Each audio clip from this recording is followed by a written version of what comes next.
all this junk. Get out of here.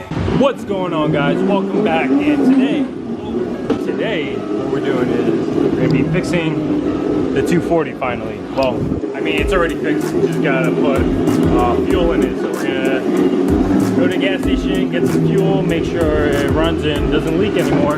And we're also doing the ABS delete on the R34 today, just because we don't need ABS and it'll clean up the bay a lot. I don't feel like going to the gas station right now, but getting some laps in, and let's get started on the R34. First, we're going to be doing the GK Tech braided lines install. I've seen a couple videos on this online, but we'll do this before getting to the Kuki. Pretty much what you're going to be doing is just getting rid of all this right here. That is just garbage. That is one thing I always see on all our chassis is the ABS, and it's just so ugly, and we don't need ABS. We don't need none of that. But shout out to GK Tech for like $100. It'll just clean up a lot of all that OEM BS, and you'll be getting some pretty good lines. Got some good old brake fluid too, just to keep it topped off, because we're going to be leaking a little bit, but we'll pinch the lines on the inside. It's fairly easy. It should take about like maybe a half hour, and everything's just twist off. Thankfully, everything on this chassis is really easy and not corroded and all that stuff, so that's a plus there. Pretty much what we're going to be doing is all this, just take it off from the inside, bolt it off. Well, I'll go into more detail about it. This is where it's going to be going to, right here. Also, if anybody wants an M4, shoot a message. It's not mine, don't worry. I'm broke like you guys. But this is the carnage that has happened. A buddy of mine was driving to school and literally the tree fell. He's okay. The tree fell and just crushed it. So bad. Or it just go to Copart. Shout out to GK Tech. They have amazing lines right here. Like, definitely more flexible than your OEM style, steel braided Teflon style brake line. Comes with literally everything for $100. Can't complain. They even have the little clips so you can mount them along inside, all around like your engine bay and all that good stuff. The rear side is actually easier, so we'll do that real quick right now.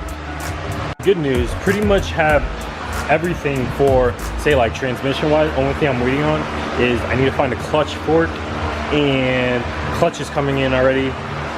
And the only other thing, I need the adapter plate. I just ordered the excessive adapter plate. Hopefully it fits onto the R chassis. It's one for a 1J to a S14, so we'll see if it fits. If not, we'll just modify it. But pretty much everything's good for the tranny. And next big thing I need to order is, I'm still waiting on wire specialties for the harness. They're custom making one for me, and whole intercooler piping setup. We're gonna finally, after I get everything for the tranny, we'll mount the motor and tranny in, then we can start working on the intercooler piping. Just gonna unloosen this. I already cracked it open, so it should be hand tight. Oh, nope, I'm weak. So, loosen this up a little bit more. I already cracked the bottom. Yep, it's already leaking. Oh boy.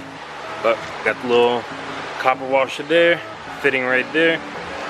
Just gonna connect this bad boy in there. Just like that, one side's done already. So we got the whole rear all set up. That's all tight. You can maneuver this around also later on, but got it right there nice and tight. So now we can do this side. Now you have your front one. This is going to be the front one that's connecting to right here. This is going to go into this little fitting. One's going to go into here, and then your other two lines are going to go here. So you have driver side and passenger, whichever. But your longer one's going to be pretty much the opposite side, wherever the brake cylinder is, brake master cylinder is. Put that in through there. Like I said, the good thing about this, I love it. Literally, you could either tuck it up there, you could tuck it up underneath, up and over, but the train is going to be going through there, so probably hide it underneath all this so you can't even see it. Now we're moving on to here. Literally all we're doing, loosening this up just how we did for the rear brakes, and gonna stick this one right in there. That one's all there, nice and snug. Now we can go move on to the other side. It's not dripping too much brake fluid, so that's a plus.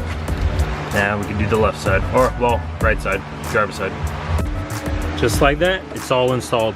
So now I was just rushing really quick just because the brake fluid was dripping, whatever. But now that everything's installed, now you could go ahead and just loosen up the lines, maneuver them whichever way you want. I'm gonna try it. I wanted to run them across here, but I think I'm actually gonna run them down and then across the cross member right here where the clips for the power steering line are. That way, nice clean look. But like I said, it wasn't too bad. Maybe like 20-25 minutes and all topped off. But now we could go ahead and remove this ABS BS. Make sure it doesn't scratch anything here. Nice and clean. All this junk, get out of here. All the ABS is all gone. It looks so much better. No lines there. Just gonna, like I said, just clip this one. That's the only one. Clip it right to the power steering. And thankfully, GK Tech had a bunch of these clips here, so we could just put those along the firewall right here just to bring that a little bit further back with the fuel filter there as well. Right before we work on the Kooky, forgot I got a package delivery, and oh, it's good old flywheel. We can bolt this on while we're waiting. I don't know why this came faster. Oh, well, two different companies. Order the flywheel separately from the whole clutch kit, throttle bearing, all that stuff. Finally got some fuel. It's not too hot outside too. Hopefully the car starts. Well, it'll start. Hopefully it doesn't leak. All right, whew. Guarantee it's hot as hell in here.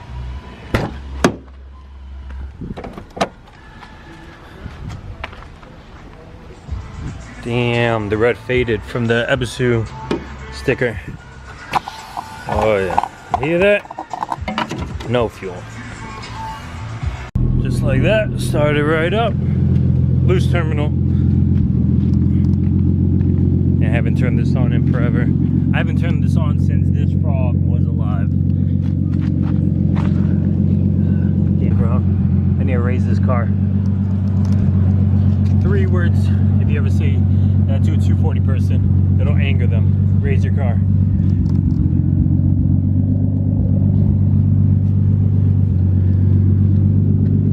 You guys hear this little misfire? There. So that's the next thing to fix. I think it might be my cam angle sensor that's throwing it off a little bit.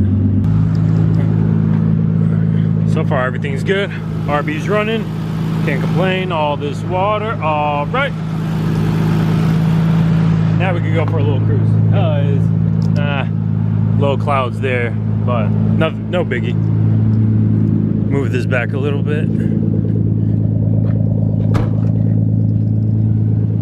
Well, bad news. I don't know why, but I got no brakes. It's like so soft and spongy. It's literally going to the floor. So we're gonna have to see what's up with this now. What the hell? Yeah, literally nothing. Yeah, straight to the floor. So I added some brake fluid. It didn't leak. It seemed like it was in the same spot. So what I'm gonna try to do is the brakes are still like touching all the way to the ground. It's not building any pressure at all. It builds a little pressure and then it just goes away. So I'm gonna re-bleed it again, and while we're bleeding it, I'm gonna see if any air pockets are in there.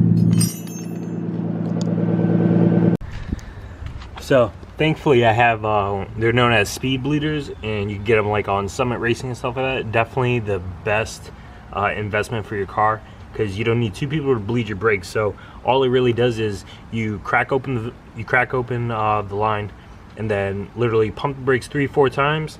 The valve is going to push out so no more air is getting into it, and then you literally just close it right back. And damn, I'm sweating right now, and technically it's all bled. So I just did the rears. I'm gonna do the front again, but I don't know, hopefully that fixes it.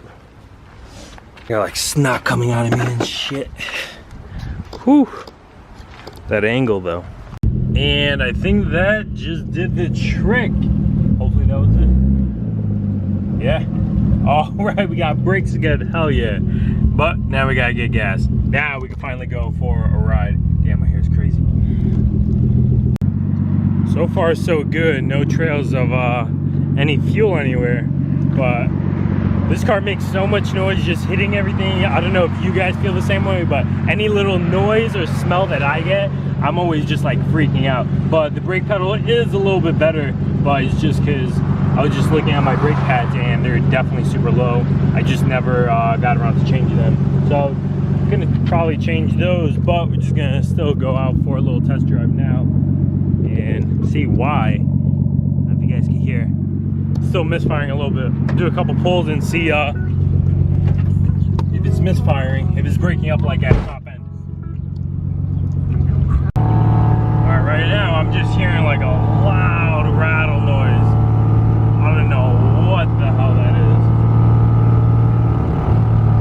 I don't know if you guys can hear it, but it's super loud.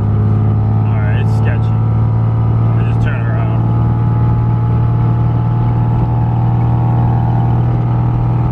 Actually sounds like it's coming from like inside where like the tranny is.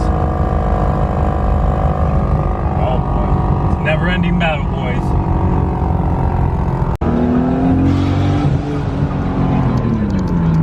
Oh, so you just heard that. It definitely broke up for a little bit, and then it went away like really, really fast. So I'm guessing maybe it could be coil packs also.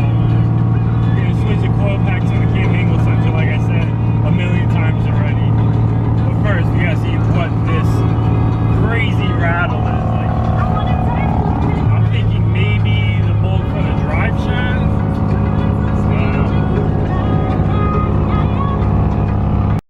Alright, brought her back into the shop. So, what I'm thinking is, I think it's actually my exhaust from like the midsection. Is really hot right now, but I think it's from the midsection that I didn't even like bolt it up because maybe it's rattling there.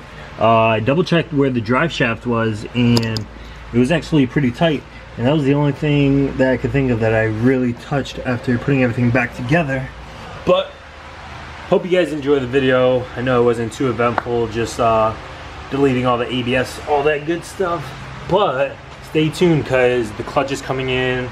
I got the flywheel already, got the bolts, and so just waiting on the clutch fork and whole clutch kit. But like always guys, like, comment, subscribe, and stay tuned because we're going to be putting the engine finally, and it's going to stay in the R34. Then we can put it all back together.